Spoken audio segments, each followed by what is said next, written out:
tous et bienvenue sur ma chaîne. Aujourd'hui on se retrouve pour une vidéo idée cadeau pour les plantes addictes. C'est une vidéo que j'avais prévu de vous faire toute seule, mais Tom de la chaîne vidéo, Tom le jardinier, vient de me faire une grosse surprise et donc... j'ai kidnappé ton balcon. Voilà, il a kidnappé mon balcon. Vous pouvez retrouver la vidéo du kidnapping sur sa chaîne et en attendant du coup moi je l'ai recruté pour ma vidéo idée cadeau de Noël pour les plantes addictes.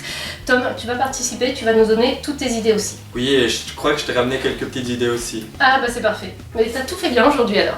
Alors c'est parti, on va voir quelques idées de cadeaux de Noël pour les plantes addictes. Et si je mettais mon pull joyeux Noël? Si tu veux. Alors on va reprendre, on va faire les idées cadeaux tout de suite et je vais d'abord chercher mon pull de Noël. Parfait. Ouais, ça fait longtemps. Parfait, tu dis? Yes. Moi je dis heureusement que je m'habille pas comme ça tous les jours. Mais bon, alors, dis-moi Tom, vas-y, tu lances les hostilités. En fait, moi je te propose, je vois que tu as sur ta table plein de choses pour les enfants. Ouais. Comme ta loulou. Bah oui. Je pense qu'il faut commencer par là, parce que les cadeaux, généralement, on les offre souvent en premier pour les enfants. Plutôt pour les enfants, ouais, en général. Tu as des idées toi pour les enfants? Eh ben moi ça me rappelle un peu tous mes souvenirs. Donc c'est un cadeau qui est pas très cher, c'est fait avec des bas recyclés. Et on peut avoir plein de sortes de petites figurines comme ça. Ben là on a une coccinelle, il y a des abeilles, il y a des petits monstres, et il y a le gazon qui va pousser dessus. C'est une idée vraiment peu chère, donc il y a le mode d'emploi, il y a tout. Moi je pense à d'autres choses. Loulou, il a son petit équipement, vous savez. Et par exemple, le fait d'avoir ses sabots, ses petits gants assortis, et ben je sais qu'il aime bien jardiner, puisque des fois il les sort, il me dit balcon maman et tout. Et le fait d'avoir ces petits objets à lui, ça lui permet de s'approprier un petit peu l'univers des plantes et du jardinage. Donc ça, c'est des petites choses qui fonctionnent très très bien et que les enfants adorent. En même temps que ça, un petit ciré, des petites bottes aussi, ça peut être très sympa, ouais. Bien vrai ça, bien vrai, ils aiment bien ça les enfants. Pareil, c'est tout bête, mais les petits ustensiles pour enfants, ceux-là sont trop bons en plus, j'aimerais bien qu'ils soient pour moi, mais... Voilà, les petits ustensiles. Il y a les gants assortis pour maman. Voilà. Voilà, donc des petites idées comme ça, de petites choses qui permettent aux enfants de s'approprier le monde du jardinage, c'est pas mal. Autre chose, je vois que tu as un petit peu plein de petites choses très très pédagogiques. Là on a les haricots magiques qui rappellent un conte de Grimm, je crois. Oui, exactement. Ça, j'ai trouvé ça dans un magasin, je crois que c'est Emma, c'est-à-dire pas du tout un magasin de plantes. Et c'est un petit haricot à planter dans la boîte qui va pousser normalement très très haut et c'est juste super fun. Peut-être les livres à dessin, les petits livres des histoires sur le jardin, des choses comme ça. Je pense oui, j'en ai un qui est pas mal d'ailleurs. Je vais le chercher. Moi, ce que j'aime bien aussi, c'est ça à faire à la maison, c'est une petite coupelle avec des graines germées. Comme ça, on peut aussi éduquer les enfants au goût. Là, c'est des jeunes pousses, comme les noms des abonnés de ma chaîne, par hasard. Et on peut faire, après, déguster tout ça. Ça va très très vite. Donc pour les enfants, il y a peu de temps d'attente et tout ça. Ils ont assez rarement peu de la patience. Je crois que j'ai perdu Carole. Elle part d'un côté, elle revient d'un autre. Tadadadam. Voilà, par exemple, ça c'est un livre sur le jardin. Alors ça c'est vraiment un livre pour les tout petits, mais on retrouve tout l'univers du jardin qu'on retrouve sur le balcon ou dans le jardin, c'est-à-dire les insectes, le matériel avec lequel on plante, tout ce qui peut se passer, on le retrouve. Et ça c'est un bon moyen, et le compost aussi même. Très très rigolo. Voilà, et donc on retrouve tout ça, donc c'est très très sympa, ça permet de prolonger l'activité au-delà du balcon et du jardin. Alors, là il y a de la lecture, il fallait absolument que je vous parle de certains livres, ça peut être de bonnes idées cadeaux, surtout qu'un livre de jardinage, ça va, c'est pas un 400 pages qu'on n'arrive pas à lire. Il y a Bouture sur mesure, je sais pas si tu connais, c'est pour... Moi celui-là je le connais pas, non. C'est pour apprendre à bouturer ses plantes d'intérieur. Il y a énormément d'astuces, de techniques avec beaucoup de photos. Ça je vous le recommande chaudement, hein. Ça fait plusieurs mois que je voulais le commander, je l'ai reçu la semaine dernière et c'est mon livre de chevet en ce moment. On est bon? On est bon. Au suivant. Ça, c'est ma Bible des orchidées. Le petit Larousse des orchidées. par Françoise et Philippe Lecouffle, Colette et Dominique Barthélémy et Gérard Schmitt. Alors, il n'y a pas que ce livre, en fait il y a différents levels. Moi j'ai pris celui-ci, je crois que c'est presque le plus complet. Il me semble qu'il y en a un autre au-dessus qui est encore plus technique. Et ça débute avec, par les mêmes auteurs, grosso modo, ça débute par des livres très faciles pour les grands débutants par rapport aux orchidées. Et ça permet, moi, ça c'est une vraie mine de renseignements. J'ai tout par orchidée, j'ai tout.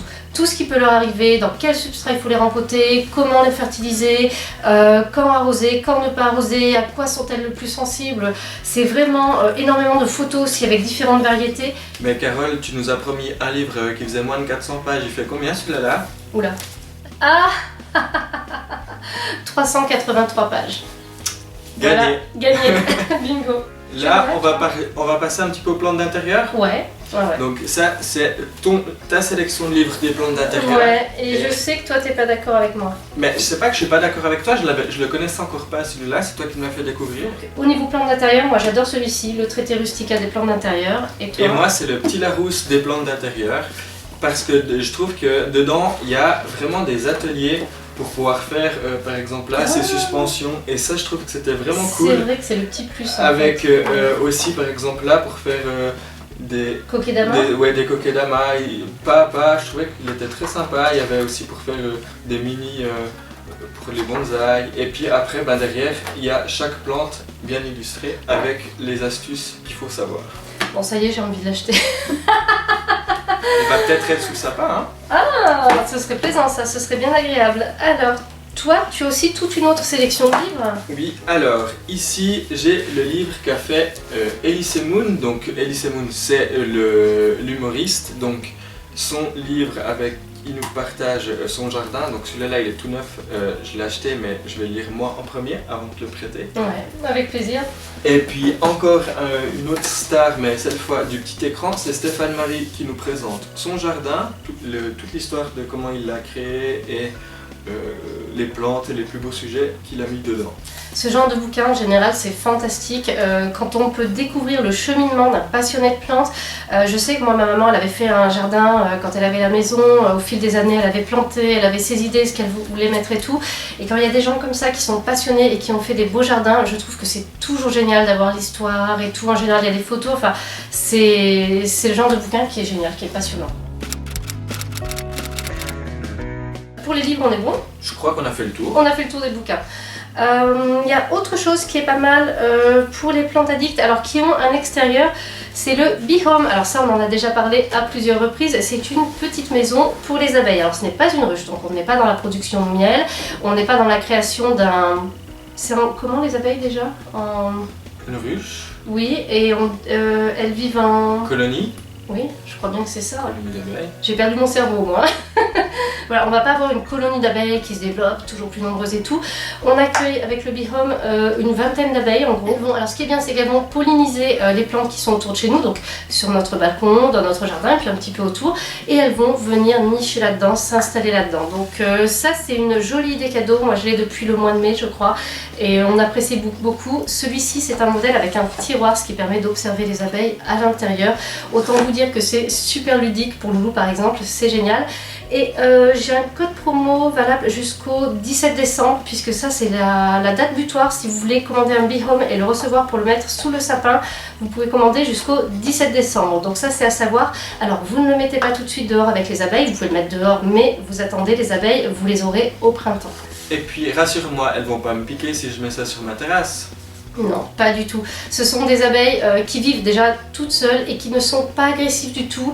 Elles ne sont pas attirées par la nourriture ni par les boissons, ce qui est souvent le problème par exemple avec les guêpes. Elles ne sont pas agressives, donc si tu vas pas les gratouiller, normalement tu ne te fais pas piquer. Avec Loulou, on n'a eu aucun problème. Et moi, pour le côté potager, avoir des abeilles qui pollinisent par exemple mes tomates, c'est l'assurance d'avoir des jolis fruits pour l'été prochain. Voilà, plutôt que d'avoir de belles fleurs qui ne donnent rien. Voilà. Les box? Les box, oui. Les box, alors il y en a pas mal. La celle que je peux vous présenter, c'est celle de l'échoppe végétale. Donc souvent les box, il y en a différentes sortes. Ça c'est une box avec des graines, donc des graines bio. C'est une box qui est vraiment autour du naturel.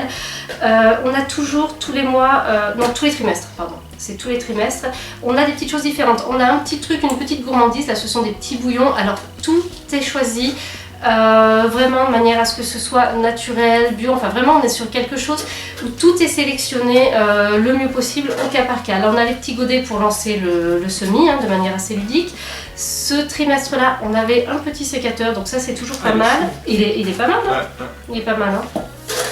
Il est beau, ça change des sécateurs habituels. Là, on a du lombricompost biologique. Donc c'est ce que je vous dis, on est vraiment sur du naturel avec cette box. Et ça permet d'essayer des choses, de tester des choses. Là, on avait une petite illustration aussi. Et puis un grimoire végétal qui va nous parler des plantes qui ont été envoyées, des graines qui ont été envoyées avec de belles illustrations. Je ne vais pas tout vous spoiler, mais voilà. Et ça, c'est aussi une idée pour faire à la dernière minute, parce qu'on oublie souvent un cadeau pour quelqu'un, et je me dis que recevoir un bon avec, tu vas recevoir pendant une année une box chez toi à la maison, comme ça fait pas trop je t'ai oublié. Voilà, c'est un bon rattrapage de dernière minute. Mais c'est un vrai cadeau. Ouais. Et là, je vois qu'elle a particulièrement bien été conçue. Il n'y a pas de déchets pratiquement, où tout est recyclable. Et tout est fait, tout est recyclable, recyclé. C'est vraiment, on est vraiment sur quelque chose qui tend à être très réfléchi. Voilà, très réfléchi avec le moins d'impact possible sur l'environnement. Et moi, je vais, puisqu'on est dans les choses assez régulières, je vais présenter là, c'est un calendrier sur le potager. Ça a été fait par Rustica, donc Rustica, ils sont très très connus dans l'univers du jardinage et du potager. Mais il y en a plein, des calendriers avec des jolies photos de jardin. Mais là, il est plus pratique. Dedans, il y a des gestes, des travaux de saison à faire. Et autre chose, il y a aussi tous les agendas. Alors là, moi, j'en ai pas un sous la main, mais j'ai un agenda avec les calendriers lunaires, il y a des agendas avec ou un beau livre pour écrire ce qu'on fait au jardin. On est là, comme ça, on peut le retrouver d'année en année. Et j'avais planté mes pommes de terre à cette date, il a fait un peu froid juste après, donc l'année prochaine, ça serait peut-être bien de les planter juste après. Je me souvenais plus quelle date c'était, mais on peut retrouver dans notre calendrier. Et maintenant, je crois que Carole, tu produis toi-même des cadeaux de Noël? Ben oui, enfin c'est pas tout à fait ça, c'est ma boutique de tasses. Tout est parti des vidéos Café Plante que tu connais sûrement. Oui, je me suis dit je vais faire des petites tasses Café Plante. Alors c'est une boutique Teespring, donc moi j'ai créé le design avec une graphiste, et puis j'ai créé des petites tasses. Il y a une tasse aussi j'aime les plantes et le café, et pour les grands fans il y a la tasse une fleur parmi les fleurs avec le logo tout simplement. Donc ça c'est aussi une chouette idée cadeau, parce que une tasse, un mug, on en a toujours besoin. Si c'est pour emmener au bureau, je trouve que ça fait du bien de penser à sa petite jungle urbaine quand on est au boulot, des fois pendant la pause, ça fait du bien. Et sinon, pour boire son petit café plante, son petit café en même temps qu'on regarde le café plante, je trouve que c'est pas mal du tout. Donc ça, vous aurez le lien en barre d'infos, et puis de toute façon, je crois que ça se trouve aussi en dessous de la vidéo, donc comme ça. Carole, tu sais le délai maximum qu'on peut avoir pour les commander, pour les recevoir sous le sapin avant Noël? Pas du tout, parce que ça dépend du flot de commandes, c'est de l'impression à la demande, c'est-à-dire que pour éviter de faire imprimer des tasses pour rien, j'ai choisi un site d'impression à la demande. Du coup, c'est quand vous commandez que la tasse va être imprimée, et donc ça dépend, les flots de commandes, s'il y a beaucoup de commandes, même chez d'autres vendeurs en même temps, les délais se rallongent, donc ça, c'est moins évident, on ne peut pas trop savoir. Donc on va dire dépêchez-vous. Vite fait bien fait, vous commandez. J'espère que ces idées vous ont plu. N'oubliez pas d'aller voir sur la chaîne de Tom la vidéo Kidnapping du balcon, c'est quand même pas mal du tout.